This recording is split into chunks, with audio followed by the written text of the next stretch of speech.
Hey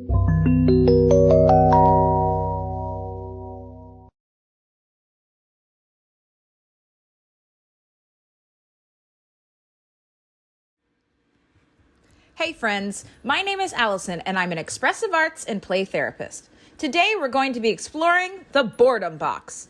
I'm really excited to share this because it was a pretty cheap purchase for how many games you get.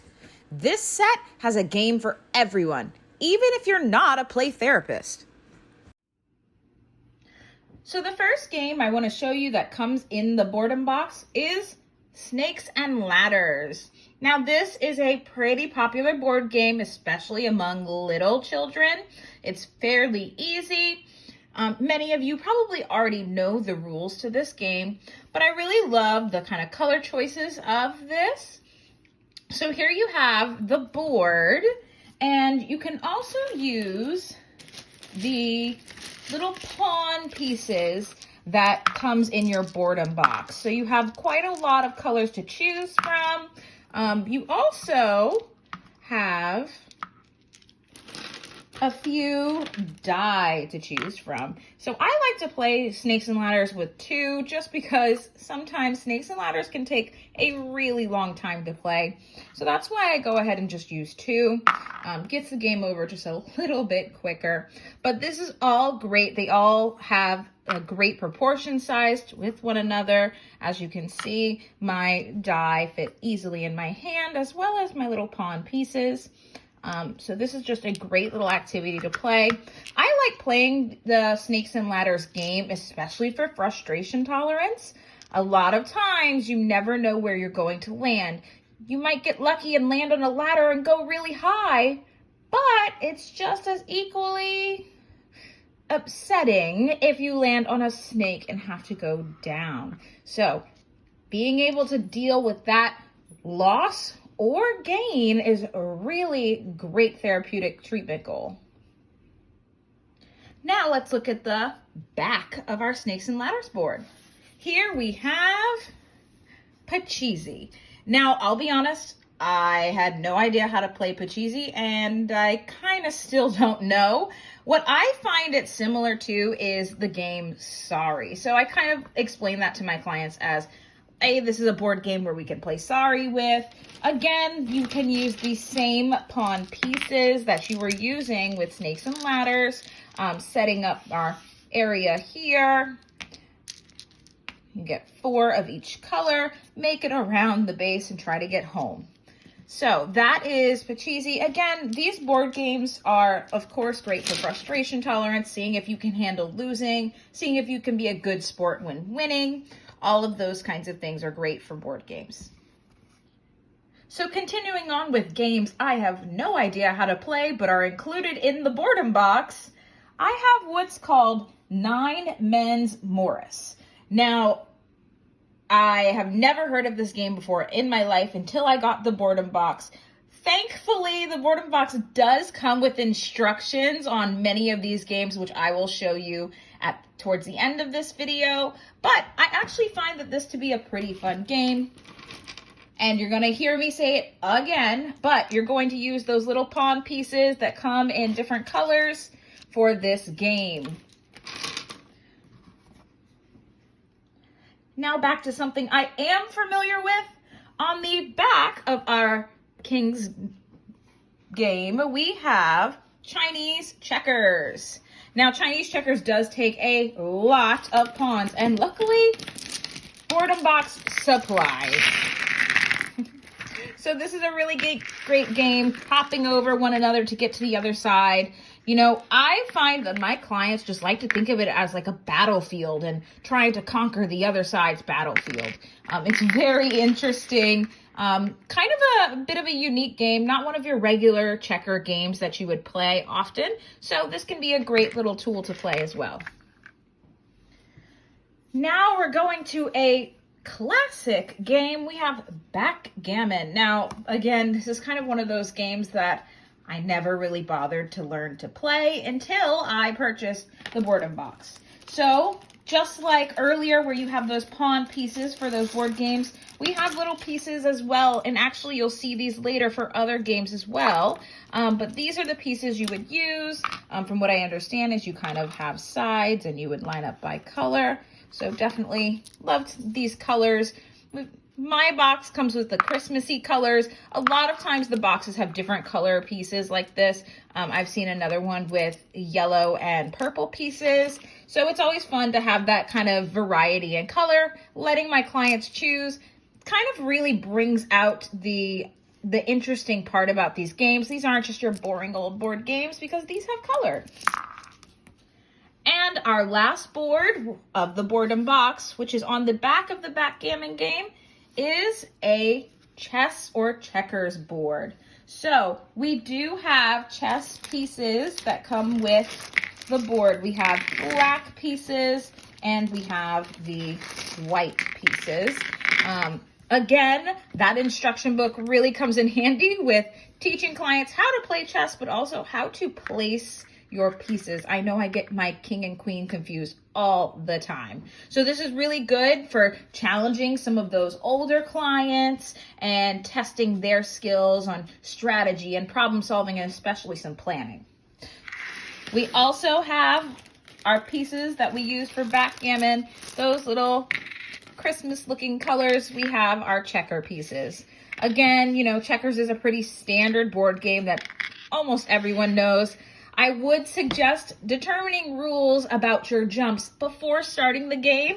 For example, sometimes, are you allowed to double jump or not? Or can you rainbow jump? I don't know if you've heard about this one, but a rainbow jump means going around the board. So definitely establish your rules before playing just to avoid any conflict. Okay, now let's look at the little card games that come with the Boredom Box. I'm not going to bore you, but there is definitely a standard pack of playing cards. I can't imagine you don't know what a standard pack of cards is like. There's so many different games you can play with this, from Go Fish to poker. Just so many opportunities.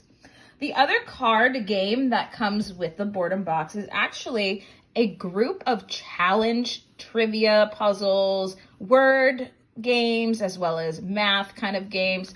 For example, this one, mystery formula. Can you find the mystery number? So here we have to figure out what the question mark is by following the shapes and the numbers that they give us. The great thing about these is on the back of your challenge card, it does give us the answer.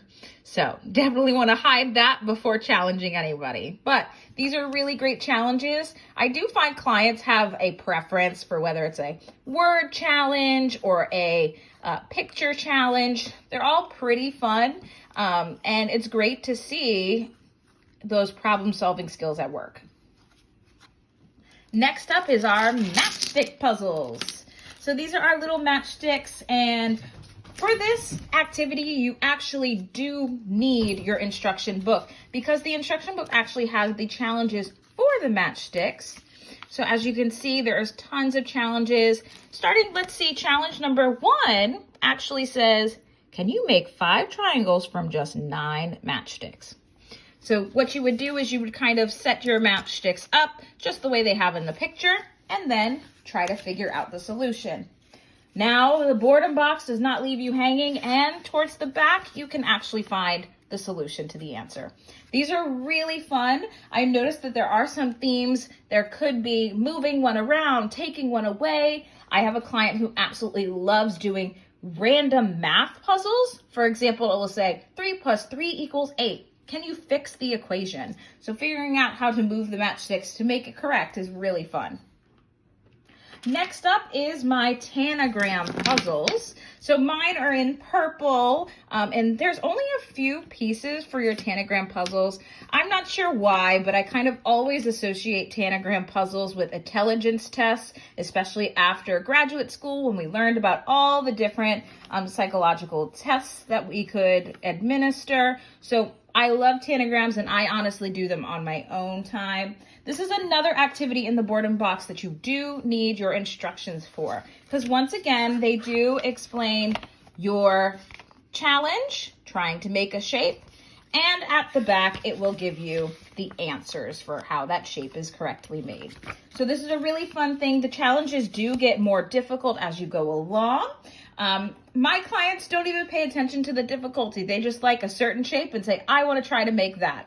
And I love that challenging spirit they have. It's really interesting, and they do not give up on these tanagram puzzles. And so that's a really great tool to see their resilience.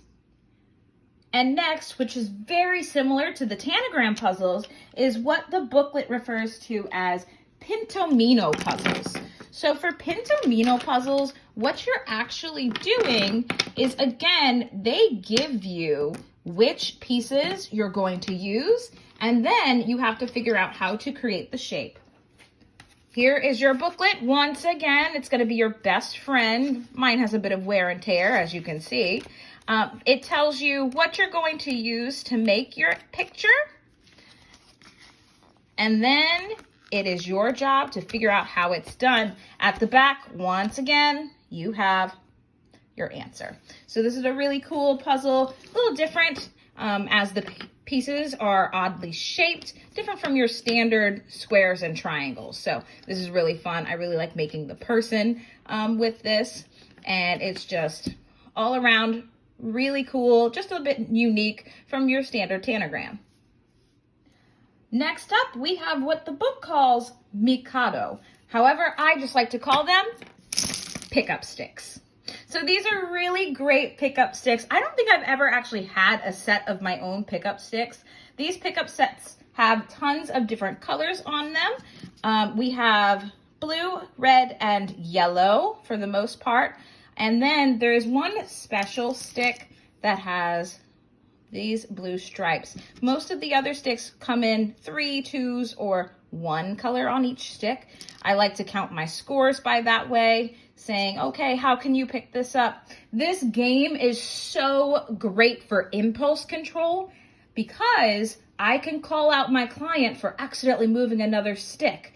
They do it to me too, so it's definitely fair. But to see their intense focus and concentration when trying to lift up a stick is amazing. It goes to show that they can really do it, but it's a great way to practice and it's fun. And the final big game in the Boredom Box is dominoes. Now, this is kind of a standard set of dominoes. Of course, if you know how, or if you don't, you can play the standard version of dominoes where you're connecting the numbers together, flipping over, and all those kinds of things. The booklet that is provided with the Boredom Box does explain how to play this. Of course, my favorite way to play dominoes is to set them up and knock them down. So this is really fun. It's a building tool. It's a problem-solving tool. It's a frustration tolerance. Dominoes are really great. I think they're kind of an underestimated tool, but they're awesome to play with. And if you've stuck around with me this long, I wanted to show you the instruction book as promised. So the instruction book is relatively small. I would say the height is less than the size of my hand. Both ways it is square, so it fits nicely. In here you have instructions for all the different games that come with it, including things like backgammon or Chinese checkers. So even if you think you know how to play the game, you can always double check. It's also great for clients who don't know how to play the game. This is a quick little way to teach them. It also has some suggestions for games for playing cards like 21 and Rummy, so that's really helpful. You have your standard Go Fish. Here is where I talked about the puzzles for things like the matchstick puzzles, the tanagram puzzles, and the pinto puzzles. So all of these things are right here, and then if you keep flipping towards the back, you do have the solutions. So all in all, this is a great book. I would definitely try to take care of it. Mine, as you can see, is a little bit worn down, but I do keep it with my Boredom Box at all times, just in case, especially for chess. Okay, thanks for sticking around to hear about all of those games in the Boredom Box. Now let's move on to the play themes. The most common play themes I see when using the Boredom Box include control and safety themes and relationship themes. One big thing is mastery play. I think it goes without saying that when you have the Boredom Box and one-on-one games, it's absolutely all about winning.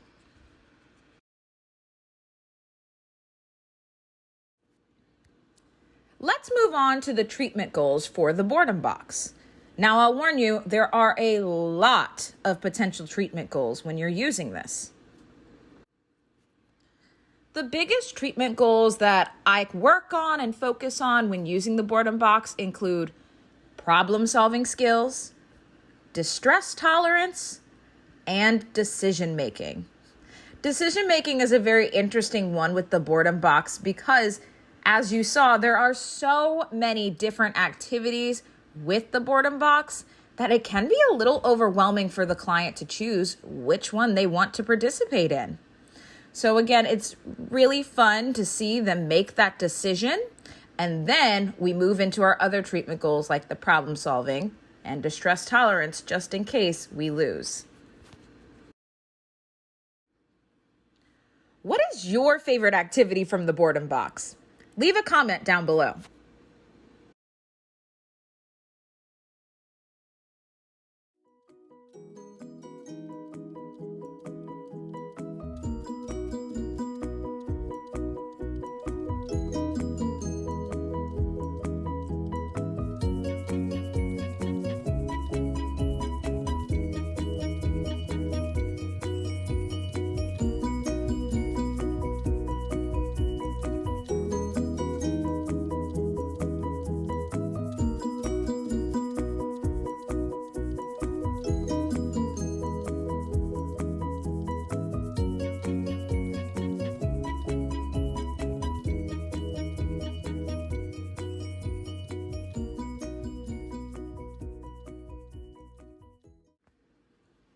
And that's the Boredom Box. If you'd like to get one for yourself, the link is in the description below. Thanks for exploring with me. Don't forget to like this video and subscribe to my channel for more. And remember, enjoy playing.